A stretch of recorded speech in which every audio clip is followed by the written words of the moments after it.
बांग्लादेश में जहां पर तख्ता पलट के 18 महीनों के बाद आम चुनाव अब हो रहे हैं। सुबह 7:30 बजे से ही वोटिंग जारी है, जो कि शाम 4:30 बजे तक चलेगी। बांग्लादेश की 299 सीटों पर हो रही वोटिंग के लिए करीब 42,000 से ज्यादा सेंटर्स बनाए गए हैं, जिसको लेकर भारी सुरक्षा की व्यवस्था की गई है। इस बार 51 राजनीतिक पार्टियां सत्ता हासिल करने के लिए मैदान में है। वहीं बांग्लादेश में करीब 12 करोड़ 7 लाख मतदाता इस बार अपने मताधिकार का इस्तेमाल कर रहे हैं। वहीं खालिदा जिया के बेटे तारिक रहमान पीएम पद के सबसे बड़े दावेदार हैं। इस चुनाव में उनकी पार्टी बीएनपी सत्ता की सबसे बड़ी दावेदार है। अगर बीएनपी जीतती है तो ये तय है कि रहमान देश के अगले पीएम होंगे। हालांकि देश में कट्टर मुस्लिम पार्टी जमा और युवाओं की पार्टी एनसीपी का भी समर्थन बढ़ रहा है। जमाते इस्लामी पार्टी के नेता शफीकुर रहमान और एनसीपी के नेता नाहिद इस्लाम भी पीएम पद का एक अहम चेहरा माने जा रहे हैं।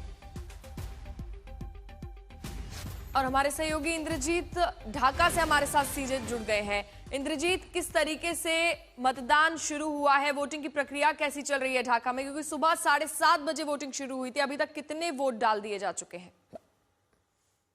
बिल्कुल ऐतिहासिक दिन है बांग्लादेश के लिए। लगभग 2 साल के इंतजार के बाद आम चुनाव बांग्लादेश में इस वक्त हो रहा है और मैं इस वक्त ढाका के एक पोलिंग सेंटर के बाहर हूँ और आपको दिखा दूं, सुबह से लोगों का जमावड़ा शुरू हो चुका है। कुछ लोगों से मैंने बात की जो ये कह रहे थे कि पिछले 15-20 साल से उन्होंने वोट नहीं डाला था, लेकिन ये पहली बार है जब वो खुल के वोट देने आ रहे हैं। इस तरह का सेंटिमेंट बहुत सारे लोग ये कह रहे हैं।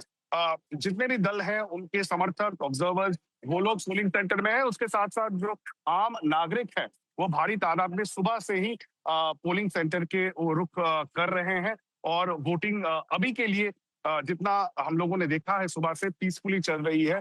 और वो एक पोलिंग सेंटर का चित्र आप लोगों को इस वक्त हम लोग सीधा ढाका से आज तक पर दिखा रहे हैं। और जो सिक्योरिटी का इंतजाम है वो पुख्ता किया गया है।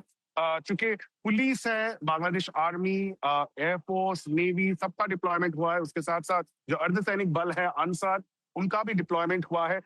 42,000 पोलिंग स्टेशन पूरे देश में बनाए गए हैं और पूरे विश्व से बहुत सारे इंटरनेशनल ऑब्जर्वर्स और 200 से ज्यादा इंटरनेशनल मीडिया प्रेस कर्मी वो भी ऑब्जर्वर्स के तौर पे यहाँ पे आए हैं। और उत्साह एक बार दिखा दें, सुबह से हलचल काफी ज्यादा है पोलिंग सेंटर के बाहर। बहुत सारे लोग सुबह से यहाँ पे आ रहे हैं और जो यूथ है, युवा वर्ग है, उनका वोट बहुत महत्वपूर्ण होने जा रहा है इस चुनाव में, क्योंकि 2 करोड़ से ज्यादा नए वोटर्स को इस चुनाव में एनलिस्ट किया गया है। और आपको पता होगा 2024 का जो छात्र आंदोलन हुआ था, जिसके वजह से, जिस रेवोल्यूशन की वजह से शेख हसीना सरकार की पतन हुई थी, तो वो एक जेनजी मूवमेंट था। जो यंगस्टर्स है, युवक है, उन्होंने वो आंदोलन किया था। तो उनका रुख कहाँ पे है, वो किस तरफ वोट डालते हैं, वो बहुत महत्वपूर्ण होगा। बाइपोलर कॉन्टेस्ट है, जहां एक और है बीएनपी, वही दूसरे ओर है जमाते इस्लामी और उनका अलायंस। और उसके साथ साथ जो नेशनल सिटीजन पार्टी है, एनसीपी, जो स्टूडेंट मूवमेंट से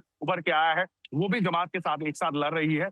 और ये देखना बहुत महत्वपूर्ण रहेगा कि किस तरफ किसका पल्ला भारी रहता है। जैसे ही चुनाव खत्म होता है बांग्लादेश में, उसके साथ साथ जो काउंटिंग प्रोसेस है वो शुरू हो जाता है। और कहीं ना कहीं जो एक्सपर्ट्स हैं वो कह रहे हैं कि बिल्कुल उसके बाद पिक्चर बिल्कुल क्लियर हो जाएगी कि आखिर ये चुनाव कौन जीतेगा। आप हमारे साथ बने रहिए। देखिए, पूर्व प्रधानमंत्री शेख हसीना के बेटे सजीव वाजेद ने चुनाव प्रक्रिया और मौजूदा राजनीतिक हालात पर गंभीर सवाल खड़े किए हैं। वॉशिंगटन डीसी से आज तक को दिए गए एक एक्सक्लूसिव इंटरव्यू में वाजेद ने इन चुनावों को ढोंग करार दिया और बांग्लादेश के लोगों से चुनाव के बहिष्कार की अपील की है। Bangladeshi community, especially in the US, that we've talked to, are not particularly happy about how things are panning out in Bangladesh. What are your thoughts? These are completely a sham election. The reality is, of course, they've officially banned the Awami League, which is the oldest and largest party. It led the independence movement, so people have a soft corner for it. Historically, Awami League has won 30-40% of the vote, always.